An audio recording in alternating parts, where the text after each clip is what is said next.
take your left hand, put it on the center of your chest, take your right hand as though you were taking a pledge.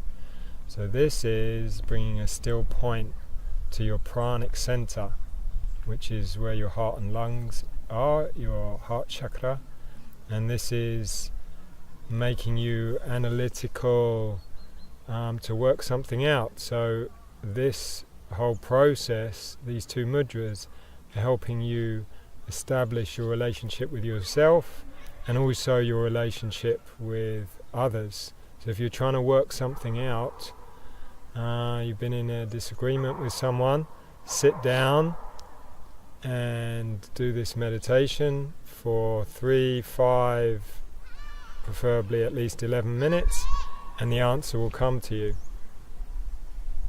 So we're going to start now, and you're going to section each of the 4 parts of your breath. So a long inhale, long hold, long exhale, long hold out. So, and then you just continue. So roughly between 5 and 10 seconds, depends on the length of your breath.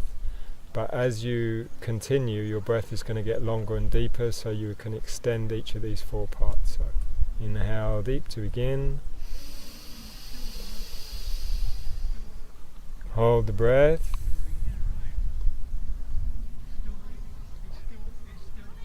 Exhale slow.